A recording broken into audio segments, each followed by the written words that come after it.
I think a materialist approach to things is very, very consistent with my experience in Christian social justice. I feel like the deeper I get into anarchist practice, the deeper my faith is getting at the same time. I would hope that, securing means of life for all would be something all people of faith would say, oh yes, that's at the basis of what we believe. Those who are most marginalized know the most about the true, the good, and the beautiful. To me, it's less that I think building class solidarity is a bad thing, as much as it seems like if you don't attend to things like anti-Black racism, that's always going to get in the way of building class solidarity, actually. And when you go back, you find that a lot of revolutionary grassroots participatory movements, the precursors to what you could call the barrio assemblies and these grassroots neighborhood organizations, a lot of these were sponsored by the church. What does it mean to say that the Christian tradition is internally contradictory and there are antagonisms there and you're always being faithful to some aspects and betraying other aspects? Welcome to the Magnificast, a podcast about Christianity and leftist politics. I'm Dean Detloff. Oh, and I'm Matt Bernico. Ho, ho, ho, your Christmas self. It's the Christmas episode, everybody. That's right. We've backed our way into it on complete accident. Listen, we did 4 Christmas episodes last year, and they are just going to have to tide you over. We talk about Christmas in this one, but it is not 60 minutes of Christmas content. So good luck. If you want that, you're going to have to go to the channel of our guest, Damon Garcia. How's that for a transition, Matt? I feel like that's pretty professional grade. Damon Garcia is on YouTube doing some fantastic Christian left videos, especially a variety of them on Advent and Christmas most recently, and we're super grateful to have him on the show. Yeah, it's a really cool conversation about Christmas, for sure. We talked about that. We got liberation theology in there. We talk about Christian media. We talk about YouTube. So this one's got something in it for everybody. People who love Christmas, people who love YouTube, and people who love liberation theology. The 3 types of people in the world that definitely exist. So yeah, right. You're going to really dig this conversation with Damon. Definitely check out his YouTube channel. Check him out on Twitch. I think in the episode I said that I am too old for Twitch, but I'm going to take it back. I'm going to get into Twitch in 2021. That's my New Year's resolution. I'm going to be the Twitch dad. Hey everybody, it's me. Go to bed. It's too late. I'm going to watch Twitch. Well, all that being said, let's go to the interview with Damon.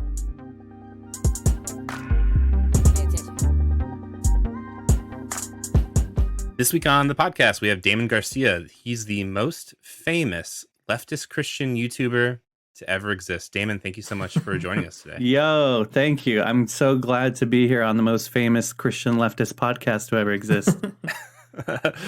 I don't know if any of those things could be substantiated, but it doesn't matter.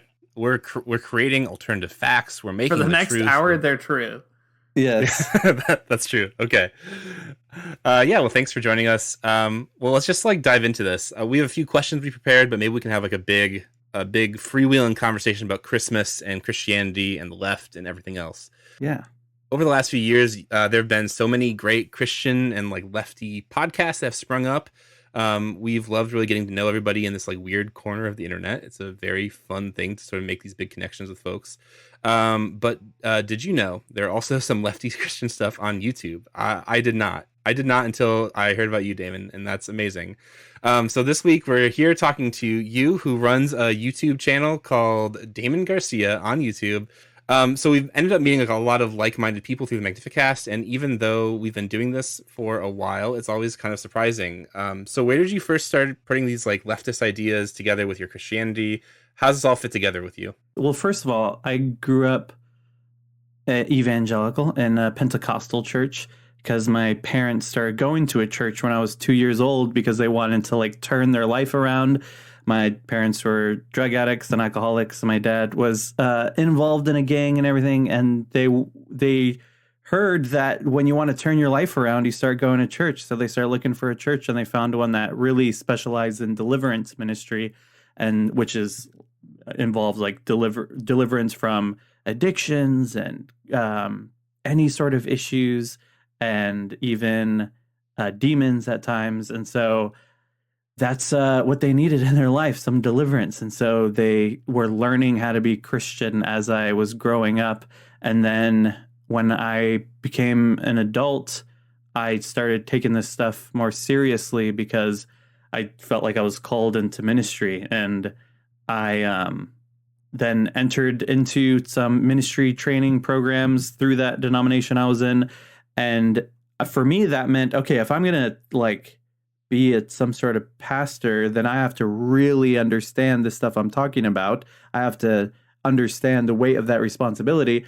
And so I'm going to actually do my research here. But that resulted in me eventually completely disagreeing with evangelical theology completely. And so I was trying for years to just like make it work and thinking I could help change things from the inside, which is definitely something a lot of people have gone through, where they spend years, way more years than they should have in the evangelical church, thinking they could change things. And then eventually it got to the point where it was literally impossible for me to stay. And I was a youth and young adults minister for a couple of years and about to get my pastoral license. And then it just didn't work at all. And so I left in August 2017, and I had started a YouTube channel already my last year there, but it was kind of just me saying random stuff and kind of vlogging. And then when I left, I was like, okay, now I could be honest about what I actually believe. And so my channel for a while was just like very generalized progressive Christianity and vlogging and stuff like that. And so I was doing that for a while. No one was really watching except for a few friends. And then and I think around 2018, I got really depressed because I realized I should have actually like tried to grieve me leaving that church, because I left everything and I lost like a ton of friends and opportunities and connections, and I thought I could just jump right into the next thing, and that grief caught up with me, so I got really depressed. And then I realized like I need something new here. And I remembered that liberation theology is something that always inspired me as I was learning about more progressive theologies and different ways of looking at things. And also at the time, I was getting more into like leftist YouTube videos, and I found the Magnificast. And so it was like cool to hear you two talk about Christianity and leftist politics in a way that makes sense and in a way that makes it obvious that these two things are connected. And a couple years before that, I was in a sociology class and I heard about Marxism and social conflict theory, and like all of history is just a history of class struggle. And that reminded me of liberation theology, of like God being on the side of the oppressed. And so when I first heard that about Marx, I was like, okay, well, that's obviously true. I don't know what else this Marx guy said, but that's obviously true. And so I just like kind of kept that in my pocket for a couple of years and didn't look further into it. But during that season, I was like, okay, let me look way further into this. And then realizing like Marx's theories on alienation made me a little bit more depressed than I already was. And then I was able to like kind of channel all that into realizing like I actually want to talk to others about these connections between more of a liberationist Christianity and liberation theology and leftist politics. And so I started making these videos, and then I found myself involved in leftist YouTube world and getting to be friends with some of those people. And then my channel started taking off. But I feel like the channel started taking off because I had more of a like clear direction of what I wanted to say, instead of just trying to appeal to a bunch of people. And when I was able to be like, this channel is just for people who are interested in this super niche category of connecting Christian stuff and leftist stuff, then people were like, oh, okay, this is for me. And they started watching. Super fascinating to hear you tell that story. I feel like, I mean, that's, I think a lot of what you said too is been similar for Dean and I, you know, that taking our religion so seriously that we end up sort of breaking it, I think is a common theme. A really fascinating thing that happens to so many people in evangelicalism, and you know, and ends up pushing a lot of people to the left too, right? I mean, you take the Bible so seriously and you want to know exactly what Jesus has to say about the world. And then when you figure it out, I don't know, it's hard to put it all together without thinking about socialism or anarchism or something, right? Just a really interesting trend amongst folks in our weird milieu. Yeah, totally. Well, I think, we're going to ask you a lot more about LeftTube and Leftist YouTube later on down the line. Mm-hmm. Super curious about that. I mean, we've had our own taste of that in the podcasting world, making all kinds of friends, and it's really exciting to kind of build those bridges. But yeah, Matt and I have never taken the deep dive into YouTube, so you can help us figure out that wild constellation of stuff going on. For sure. But yeah, I mean, I think I'm especially curious about more about your religious and political journey, right?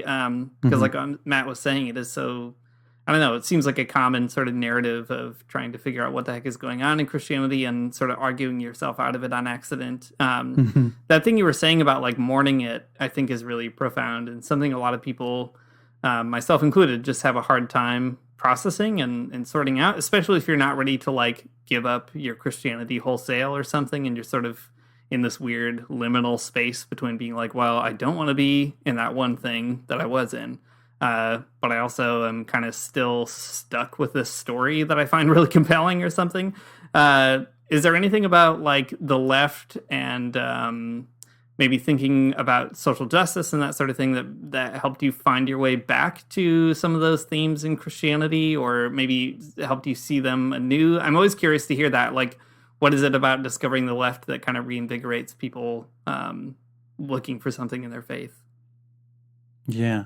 One of the quotes I think of a lot is from Martin Luther King Jr., one of his sermons, where he says something like, on the one hand, we are to help be like the Good Samaritan and help the person beaten on the side of the road.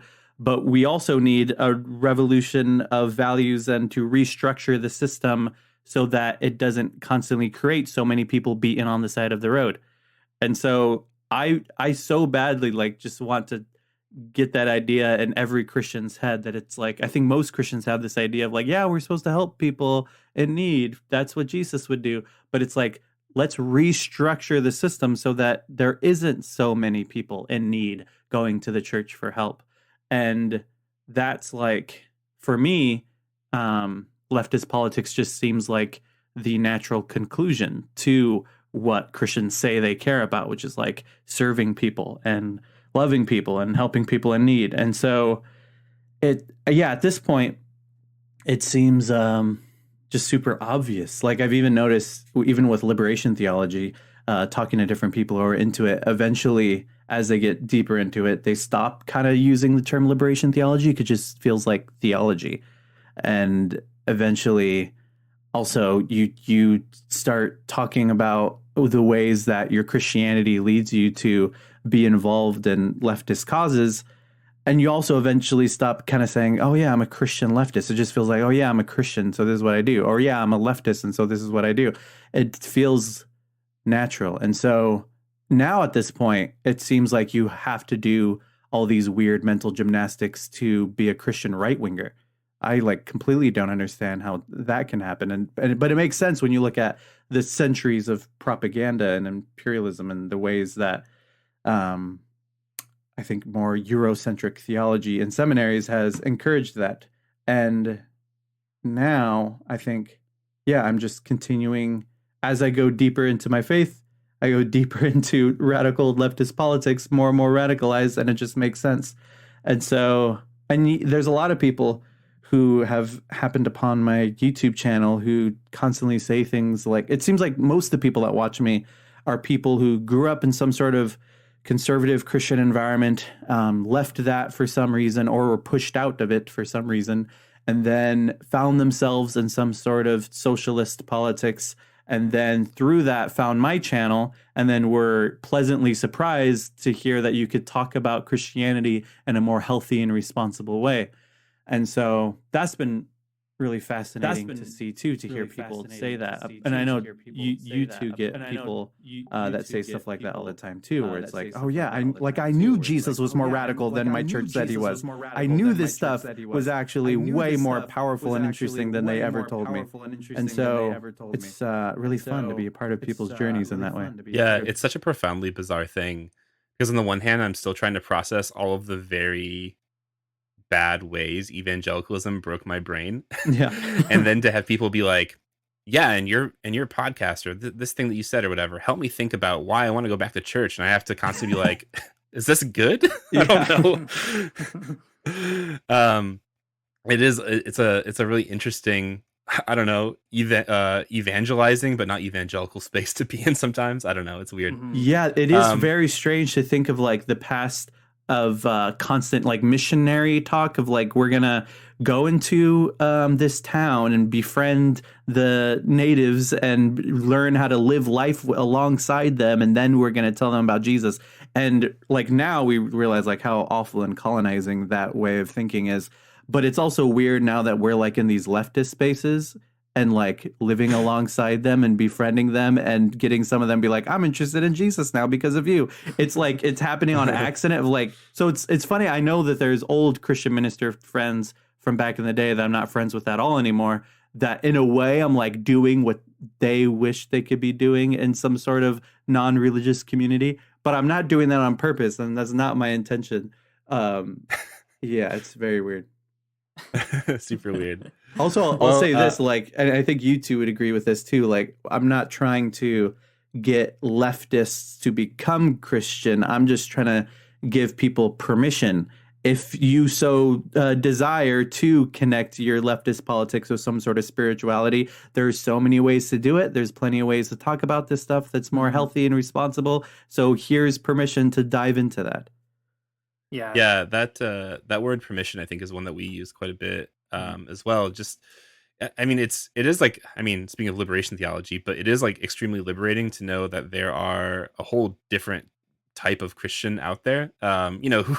Christians who were involved directly in like socialist revolutions or in, an Antifa or whatever, right? Like it's a liberating thing to know that those kinds of Christians exist, that they're real Christians, and that like you can be that if you want to, right? You don't have to sort of fit yourself into whatever other weird stuff that evangelicalism has for you.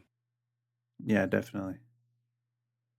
Yeah, I think too that, I mean, what's that phrase that people are always saying? I don't know if this is actually true, if St. Francis really said this or not, but that thing of preach the gospels and when necessary use words. Like, yeah. I don't feel I'm doing that intentionally, but certainly, I share that sentiment of this kind of unintentionality. Like, I don't know, you're just trying to live your life and figure out what it means to be a Christian in a world where people are like, starving and hungry and being bombed and all the rest of it. And it's like, well, if that makes you want to talk about Christianity, then that's cool. Like, I'm here for it for sure. Right. Yeah, it is a bizarre space to be in. Yeah, definitely. But it's also awesome to be able to talk to people who need community to work out the things that they're questioning. Because I think a lot of us who are on similar journeys can remember periods of our lives where we were absolutely alone in this journey of questioning and thinking about things differently.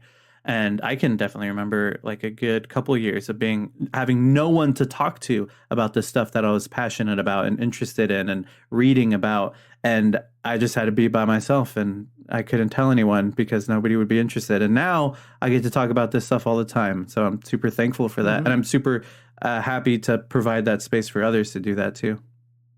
Yeah, definitely. People might not be interested, or they might, be right out against it too. So it's a good point. Maybe we can, I'm sure we can kind of continue on all these themes as we keep talking, but maybe we can pivot towards some of the Christmas time stuff. It's that season. This episode is going to come out hopefully right before Christmas, or maybe on Christmas. God, that's bad planning. I hadn't thought about that. Anyways, it's going to happen right around Christmas, whether we like it or not. There's 12 days of Christmas on the church calendar. Oh, that's true. So it's okay. As long as you get it out before January 6th, we're good. So much time. Lately, Damon, you've been doing these really cool videos about Advent. I've been really into them. These like sort of radical readings of the usual Christmas stories, but with the good Damon leftist spin on them. So tell us how that came together. I know that you did it last year as well, but what is it about Christmas and radical politics that just seem to work together pretty well?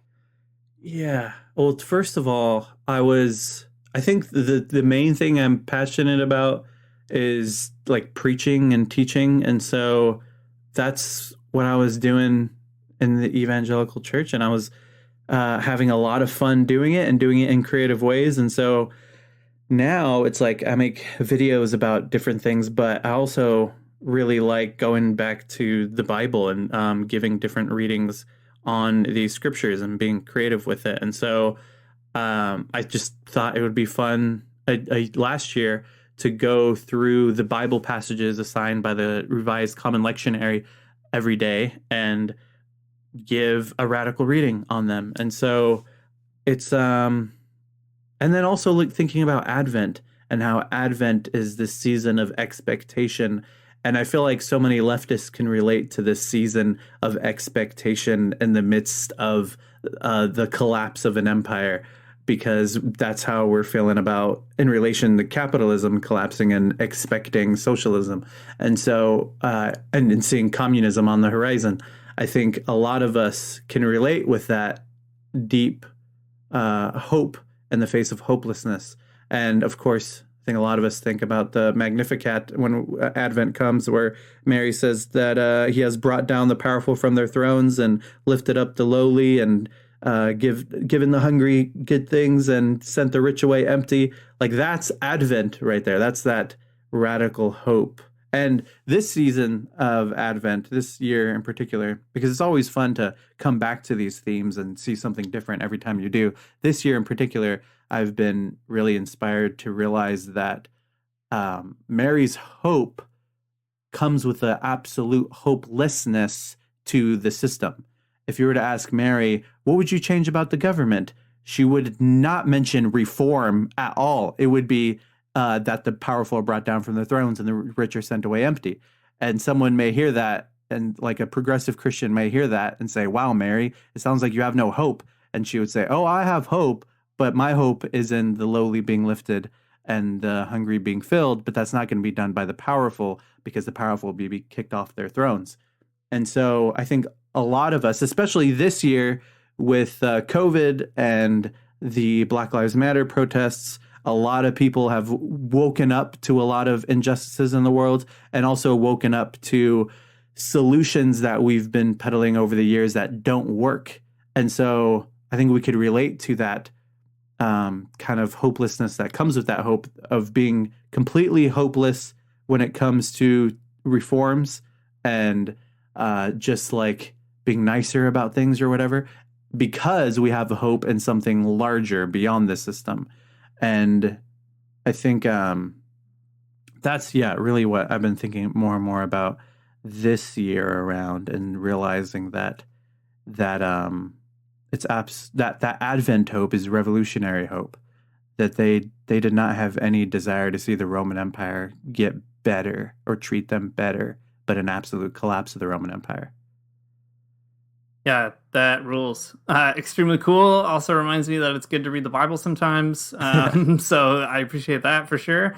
I mean, maybe this is probably a good opportunity to talk more about those radical themes in Christmas. This is kind of our de facto Christmas episode. We did like 4 of them last year, so we couldn't do another one. So you've been roped into the Magnificast Christmas special here to talk about this. Yes. Christmas is such a wild holiday because in so many respects it is so thoroughly co-opted by capital, right? It's the church's liturgical season, but it's also the kind of liturgical moment in the capitalist calendar. And especially here in Canada, like rather than Black Friday after Thanksgiving, we have Boxing Day after Christmas. So it's kind of doubly consumerist. But at the same time, even in spite of all that, there's all these kind of radical pulses in the gospel. The Magnificat is certainly one of them, right? Even the Messianic tradition, all its expectation of waiting for the infant Christ, but also waiting for Jesus to return and sort of judge everybody. It's all part of Advent. How can we maybe think through more radical readings of things in the Christian tradition that do seem so thoroughly co-opted by capital or by empire or by kind of the history of domination? Like, we talk about this a lot in the show, but you can never get too many people reminding you how to do this. How do you, Damon, at least find these kind of radical sparks that are still, underneath like the embers of Christianity that have like burned out or something like that? Yeah, I constantly am thinking about the context of the Roman Empire in relation to these Christmas stories. Like, I like how John Dominic Crossan, the historical Jesus scholar, talks about how we need to understand the Roman Empire when we talk about Jesus, in the same way that we need to understand the context of American racism when we talk about Martin Luther King Jr., we need to understand the context of British imperialism when we talk about Gandhi. Like, taking them completely apart from that context, you can't understand them at all. And so I think am inspired to realize, oh yeah, a lot of the ways that they wrote about Jesus, particularly how they wrote about his birth, was directly subversive to the ways that people talked about Caesar and even Caesar's birth. There was plenty of miraculous birth stories about other people before Jesus, including about Augustus Caesar saying that his mom fell asleep in a temple to Apollo, and then Apollo, disguised as a snake, went into her, and then she woke up pregnant, and that was Augustus Caesar. And there was also omens and prophecies about his birth, that he would rule a kingdom that would never end. And so these early Christians developed this birth story about Jesus that say, that add these extra details that make Jesus' birth story even more miraculous than any other birth story that had happened. Like, this is a divine conception, which we have plenty of stories of before, even in the Jewish tradition, of a divine conception where they're barren and then they're able to have a baby.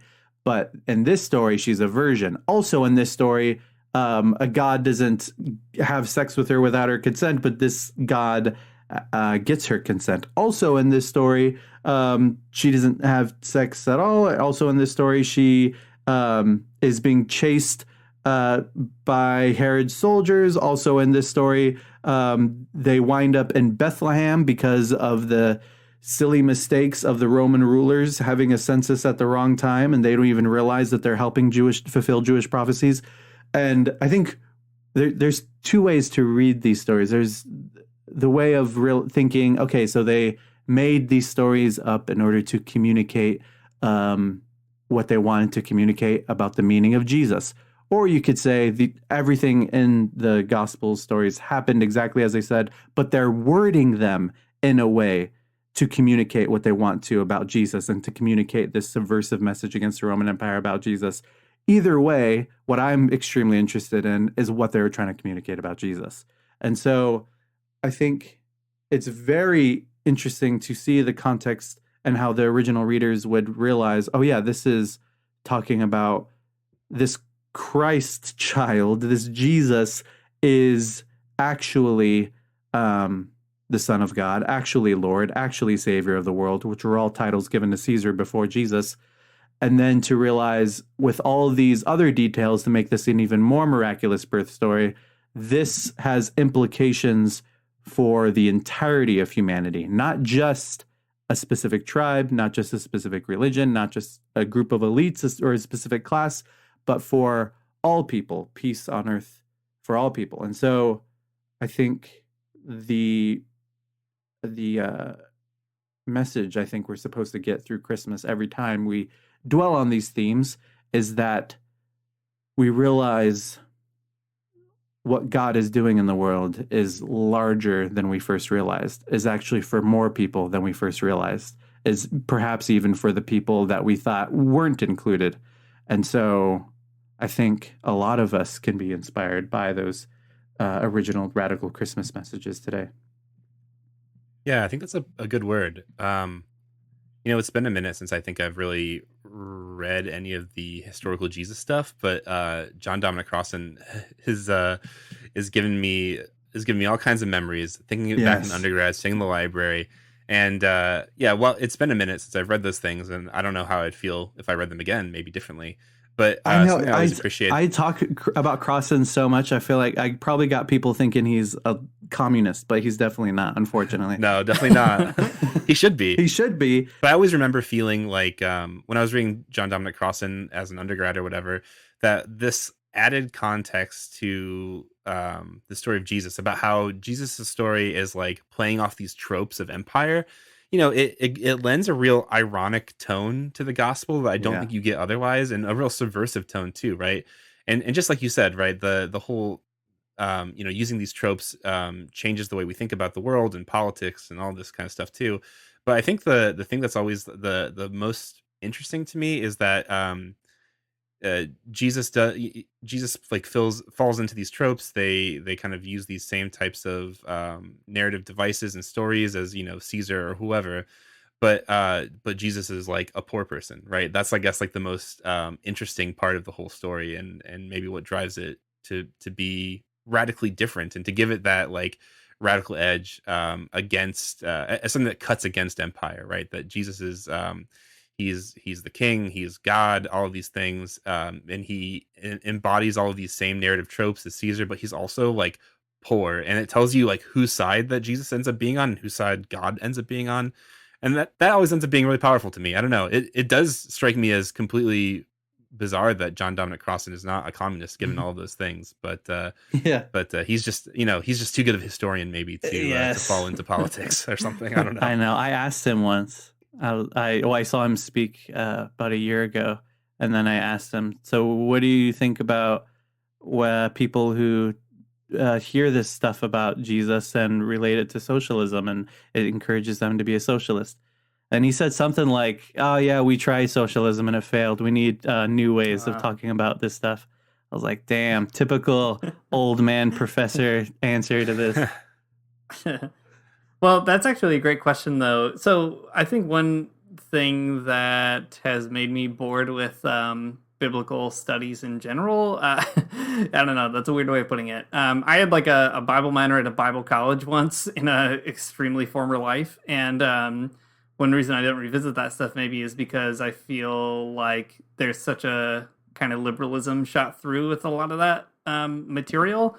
And I think that's why like liberation theology is so fascinating to me, because there's a lot of attention to certain historical detail in there as well, but it's all for the purpose of like making something useful for revolutionary purposes, or kind of stirring up like some energy that's buzzing around in there.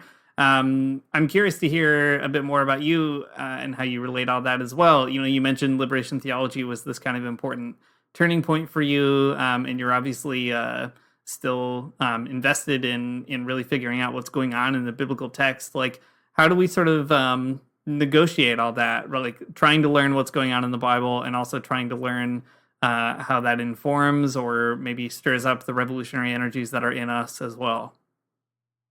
Yeah, I think I was really inspired first and foremost when I first started learning about this stuff is the way we can read the Bible differently, and the whole narrative of the Bible, realizing that the entire Bible is written by, or at least from the perspective of this oppressed tribe under empire after empire after empire. And there is, I think, definitely a cry out to God for justice the whole entire way through. And that's why I said, like, these days it's hard for me to imagine how someone could read the Bible and come out a right winger without all this extra propaganda. And so I think it becomes, when you have this lens of God on the side of the poor and working through the poor and speaking through the poor, and also radical leftist politics, there's a bunch in the Bible that starts to make a lot more sense.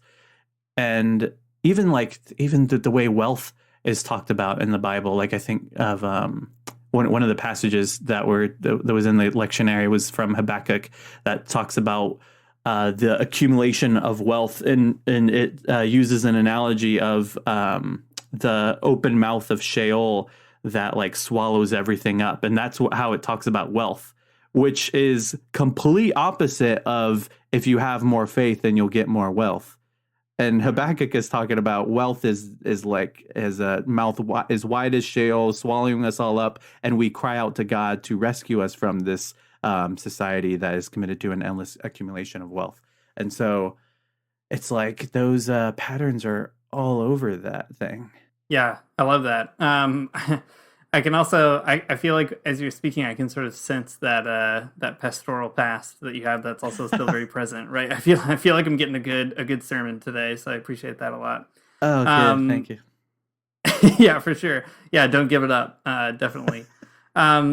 Okay, so apart from some of your videos on Christmas, you've done a lot of videos that center just reading the Christian tradition through a more radical lens, kind of like we're talking about now.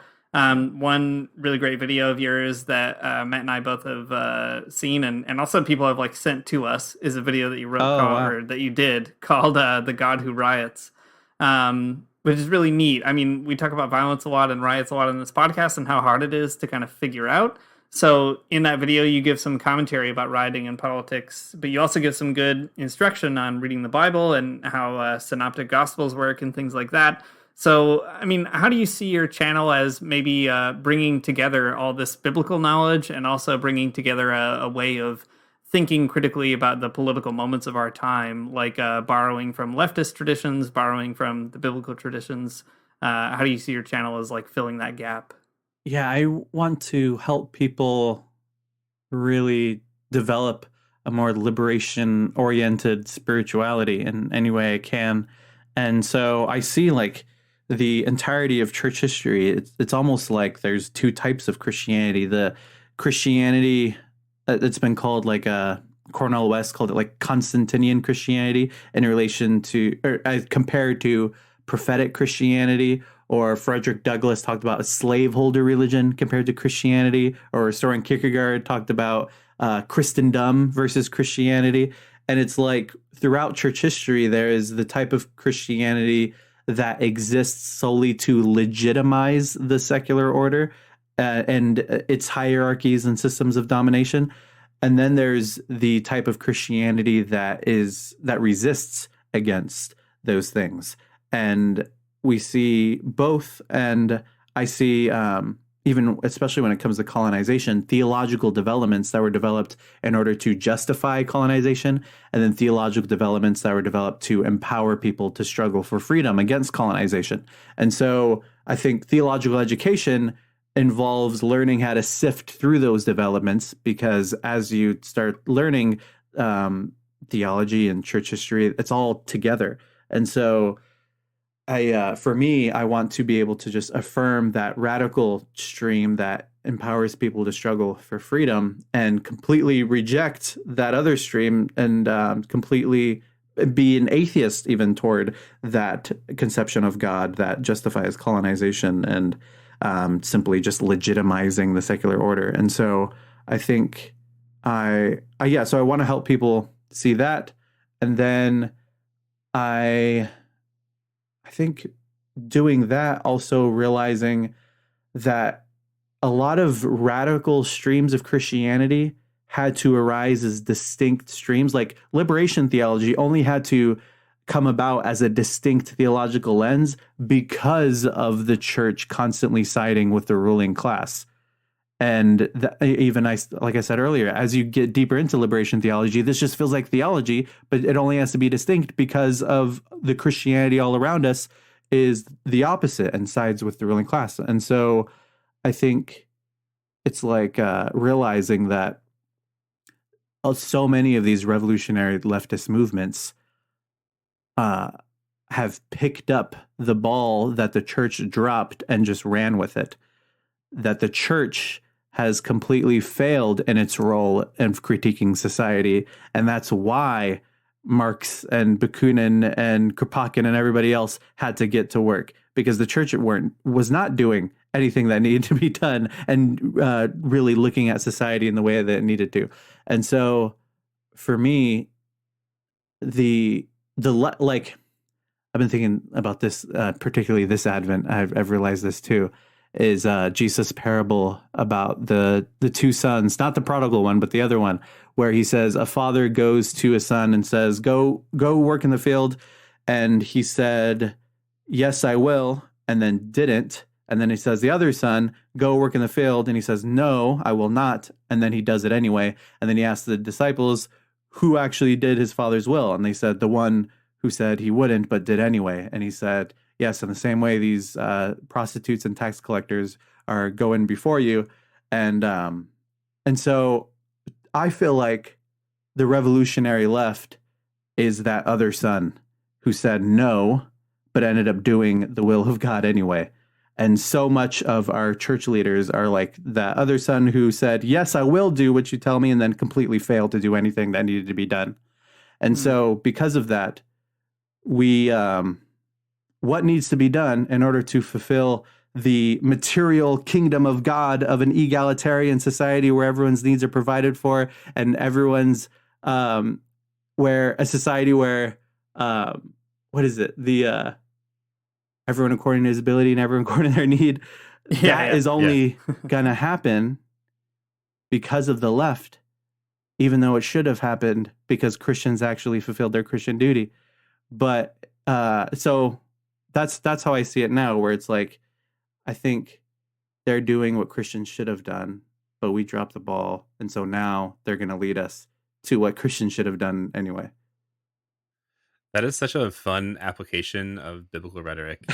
I'm really into that. It makes me feel like the Magnificast is so much more important than it is. Yes. It's rad. I want to be mindful of the time that we have here, and I don't want to like run us down with tangents maybe. Okay. So let me ask a big Christian media question, I guess. Okay. So during the Halloween months, this is when I think I was really getting into what you were doing on Twitch. I think I'm too old for Twitch. I think that I'm too old for it. How old are you? I am 32, and I think that's just I feel like it's I'm crossing a line here where I might be doing something too youth oriented, ruining my dad brand. But during the Halloween months, I did jump on Twitch. I watched your channel. I partook in the chat, and I watched some of these very spooky Christian Halloween movies with you and your fans, and it was an extremely funny time, an extremely entertaining time, because Christian movies are, notoriously goofy. And you and everyone else that was watching had a really great time sort of like riffing on it and like dunking on it, and it was great. So I guess I'm always really afraid of this thing though. Like there are all these movies that they're Christian movies, and I'm making fun of them, and they're so hilarious. But you and I are both people who are Christians, and we're also making this type of media. And how can we ever be sure, Damon, that we're not doing that same thing? How can we ever be sure we're not posting cringe and just making this weird like alternate leftist Christian media that will inevitably someday be dunked upon on the internet by other people? What's the difference between these movies, the goofy Halloween movies, and like what we're doing or what you're doing on YouTube? Well, I think Christian movies only exist as a result of fundamentalism, and fundamentalism only exists as a result of Protestants forming a coalition to compete against modernism, and through that saying we have our knowledge over here, which is different from secular knowledge, and we have our education over here, which is different from secular education, and eventually we have our media, which is different from secular media. But then their purpose with that is to use their education and media knowledge to dominate over secular media and education and knowledge, not to exist alongside it with a cool additional unique perspective, but to dominate over it. You're supposed to delete Netflix when you sign up for PureFlix. Like that's how it's supposed to work. And so I think it's especially cringe because their whole purpose is winning a culture war. And that also involves them like straw manning secular education and media and like what non-Christians are like. And that's usually the funniest stuff. Like the atheist in the movie that's like, of course, at the end, be like, okay, the real reason I'm an atheist is because when I was a little kid, my mom got cancer and I was really angry at God. And I was like, oh, yeah, of course, this is how all atheists are, I'm sure. And so I think we are a bit different because I think we have more of a commitment to truth that isn't just about our truth dominating over other people's truths. And I think we also have more of an openness of the stuff that we're saying existing alongside other stuff that other people are saying. That's comforting. I think we post a lot of cringe on this podcast, but thankfully it is not because we're fundamentalists. It's just because we are ourselves inescapably cringe, and that's fine. I can live with that. Yeah, that's okay too. Yeah, exactly. We could. I can live with my social anxieties. I can't live with my evangelical anxieties, and I'm still trying to bury those. Well, speaking of all that, trying to exist in this bizarre media space, we did say we were going to get around to asking you about YouTube, and I think it's about time we do. So there's this weird niche of leftist YouTube that is beyond our comprehension, except as it pertains to an analogy between weird leftist podcasting, I guess. I think I've seen BreadTube is a term that goes around on Twitter sometimes. Help these hopeless audio hosts of a podcast figure this out. What's going on in that community, and how has your channel been received by other people making left-wing media or people making Christian media? Yeah, so I'm trying to think of the timeline. I feel like probably early 2010s, we see, I'm not sure exactly what was before this, but I know I could at least start here. There's the rise of like atheist content, which was also influenced by the new atheist movement. And the atheist YouTube community eventually evolved to the skeptic YouTube community.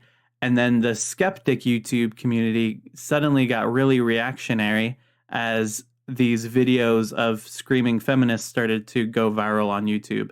And they felt it was like that same energy of I'm going to be completely against Christians trying to stuff values down my throat. And the same way I'm going to be against progressives and feminists and social justice warriors trying to stuff values down my throat. And it became really reactionary pretty fast. And then that created an opening of a pipeline that would lead to alt-right content, which was like explicitly reactionary and explicitly right-wing. And so you had all kind, and also there was a mix of just comedy react YouTubers that would just throw up a cringe SJW compilation number 13 video and react to it and make fun of it. And then, and so they created this pipeline on YouTube of people reacting to feminist stuff or SJW stuff or progressive stuff, or just talking about how bad it is. And as you would keep clicking on related videos and keep getting videos recommended to you by the algorithm on the homepage, you would eventually find yourself to more further and further right-wing stuff. And then, like I said, to eventually alt-right stuff and even openly white supremacist stuff. And eventually some people were like, okay, this isn't good that this is so prevalent on YouTube and leading people in this direction. And so some people started to make videos critiquing alt-right talking points. And at the time, there was no one really doing that in a substantial way, or even from a perspective that actually tackles their philosophy in a really well done way. And there's a YouTuber named ContraPoints that really was, I think, the first big one to be able to properly attack alt-right philosophy and talking points. And so her channel started to blow up, and other people inspired by those videos started making their own videos critiquing the alt-right and reactionary talking points. And so for a while, it was kind of loosely called LeftTube, these people who were making these videos from a leftist perspective critiquing the alt-right. And then eventually somebody made a subreddit called BreadTube, which is a reference to Peter Kropotkin, the anarchist's book, The Conquest of Bread. And because also at the time there was a meme of like, read the bread book. I think you could go to a website called The Bread Book, and it's just like, the bread book, download the bread book. Everyone needs to hop on anarcho-communism. And so then BreadTube, the subreddit, got really big, and that led to some extra Facebook groups and Twitter pages and websites, and eventually people started joining in that. And so we had more and more YouTubers who were really trying to create an alternative pipeline to the alt-right pipeline. And now things are way more spread out as you go through the YouTube algorithm and click on different videos. You could still find yourself wrapped up into that alt-right pipeline, but then there's also an alternative pipeline of further left videos that you could get onto as well, which is extremely helpful because there's a good couple years where you could hear some really awful reactionary stuff on YouTube, and there was no one on YouTube that could provide another argument or another perspective. It's super fascinating how all that has worked out. I appreciate that very abridged history of YouTube. Extremely helpful. Yeah. So with my stuff, like I said earlier, I started making these videos about like Christian stuff and leftist stuff, and actually inspired by your guys' episode on Rosa Luxemburg's essay "Socialism in the Churches." I made a video series for myself going through that essay, and as I knew about BreadTube and I was watching those videos, but I felt weird like involving myself in it or posting on the subreddit. I kind of wanted to post in the subreddit, but I was scared to because I legit thought if I did, they'd be like, "Get out of here, Christian. This is a leftist page. Get out of here." And so I didn't. But then someone else ended up posting one of my Rosa videos in the BreadTube subreddit and said something like, I figured y'all needed a little Jesus and Rosa. And then I commented, I was like, "Oh yeah, I was actually scared to post in here because I didn't know how y'all felt about Jesus." And they're like, "Oh yeah, we're cool with it." So then I started posting my videos in the BreadTube subreddit and then some other leftist subreddits. I got some confidence from that and some leftist Facebook groups. And so I like eventually like kind of just eased into this community and kind of was seen as like the Christian dude in the LeftTube world. And so I ended up even befriending a lot of like popular leftist YouTubers, and it's so it's interesting because now Twitter is so weird for me because it's like two different worlds where it's like I'm constantly seeing everything going on in the LeftTube world or LeftTube drama, and then there's like progressive Christian theology Twitter and their whole drama or whatever discourse is going on that day. And so it's like sometimes every once in a while I'll tweet something in relation to like a LeftTube discourse or a Christian Twitter discourse.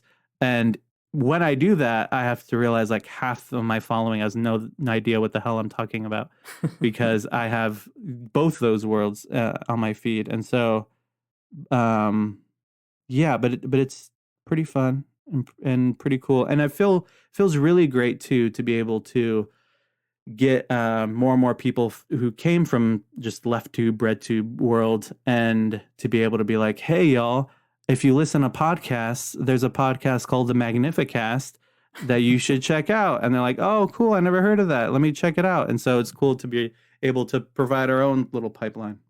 Well, that's very kind. Yeah, it is very kind of you.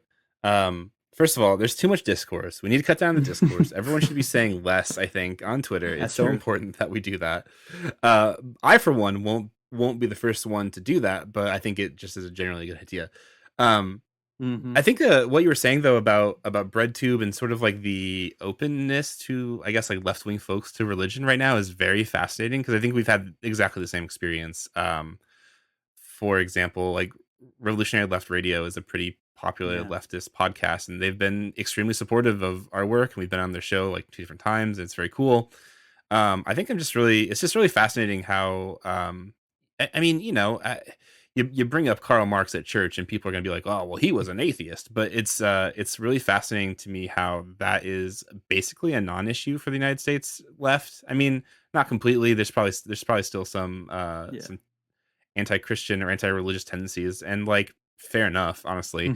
But really fascinating how that's sort of shaken out. People just don't really care very much about that.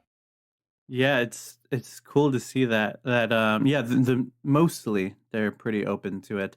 But yeah, there are some people that really don't like me because they feel like you can't be a leftist and religious. Like it's literally, I've seen that multiple times. It's literally impossible because you have to be a materialist, and that means you're a full-blown atheist. And usually when they're saying the word materialist, it's really like vulgar materialism. and not even the type of materialism that Marx was talking about. But it's so yeah, that's also makes this whole thing interesting too. Is I'll get sometimes hate from people being like leftists saying like, "Oh no, you can't be a Christian. That's wrong," and then conservative Christians will hop on my comments and be like, "Oh, you can't be a leftist. This is totally heretical. You're going to hell." Blah blah blah. And then also because I'm deeply involved in this leftist YouTube world, I'll get like actual Nazis who try to like mess with me in my comments or Twitch or DMs, or a Nazi made a video about me, which is weird, but it's a interesting world to be in. But also I think, for a good couple years, a lot of like literal neo-Nazis felt great about that alt-right pipeline that YouTube had for them. And they hate LeftTube and BreadTube because it's really made it a lot harder for them to do what they're doing. Yeah, that rules. It's so weird thinking about like media environments now, I guess. Like, I mean, especially under quarantine when all of us are probably spending even more time on the internet than we already were, which was already excessive. It's, I mean, I see to my own kind of personal life, all kinds of people that I'm unavoidably attached to have suddenly found themselves saying all kinds of things I would never have expected them to say. I don't know if that's a direct result of just being stuck on the internet too long or what, but it's so important to have other interventions. I mean, podcasting is so weird because it's not as collaborative or not as communal. I mean, we like people send us messages and emails and whatever, and that's great. Like we like to hear from them, but it's not like YouTube where you're kind of like the medium doesn't encourage as much dialogue, I guess. So it just strikes me as really important that people like you are out there and that medium in particular trying to do something different. Thank you. Yeah, it's very fun. When I first started, there wasn't anybody talking about Christian stuff and leftist stuff on YouTube, except for found two guys, but they had made like 3 or 5 videos and hadn't posted in over a year when I started. And they still haven't. But now there are a couple more starting to start YouTube channels talking about Christian leftist stuff. But I feel like that was your guys' experience too. It was like there's no podcast talking about this stuff, and now they're all rising up. Yeah, it's awesome. Yeah, I think so. It is very good. I'm all about it. Please make our niche less niche, Yeah. It's great. Damon, thanks so much for joining us on the show. Before you go though, can you plug all your stuff? Where can people find you on the internet? Yeah, you could find me on YouTube at youtube.com/Damon Garcia. I'm also on Patreon, patreon.com/Damon Garcia. And then I couldn't be Damon Garcia on everything because Garcia is such a common name. And so I'm on Twitter and Twitch and Instagram at Who Is Damon, which was just like a ripoff of my favorite high school band, MGMT, who is MGMT.com. But yeah, Who Is Damon. Nice. Yeah. All right. Well, thanks so much, man. Thank you. Thank you so much for having me on. Like I said earlier, like your guys' podcasts allowed me to see what's possible, and that a lot of this stuff makes sense when the deeper you go into it in Christian and theology and leftist politics. And so I appreciate you guys doing what you're doing, especially when you started, and it was probably felt a lot like groping in the dark. I appreciate you guys to keep on doing this, and you're making a huge difference. And a lot of people are being able to have space to talk about things that at certain points they felt like they couldn't talk to anyone about. So I appreciate you guys. That's so nice. Thanks. Thank you, Damon. Yeah, really nice. Thanks for listening to the Magnificast. If you like what you heard, you can support us on Patreon at patreon.com/Magnificast. And you really should, because once Matt starts his next career as Twitch dad, he is going to need some income to fall back on. So please do make sure you help feed his family. You can definitely find Damon Garcia on YouTube. You can also find us all on Twitter at the Magnificast, Who Is Damon, etc. All those kinds of things that you just heard. You can send us an email at themagnificast@gmail.com. Our music is by Amoria Armstrong, and our outro is by The Illogical Spoon. See you next week.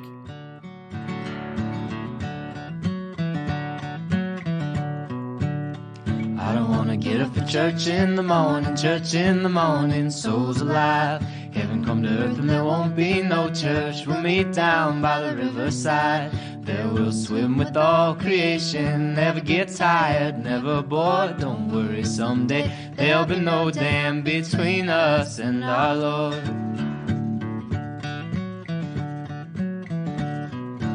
Jackson, keep your hoods up. Keep your hoods up and you stay up late. In Jackson, you keep your hoods up. Well, you keep your hoods up and you stay up late. Oh, don't mind a cold night, but we might mind if you leave too soon. So come on now, it's still early.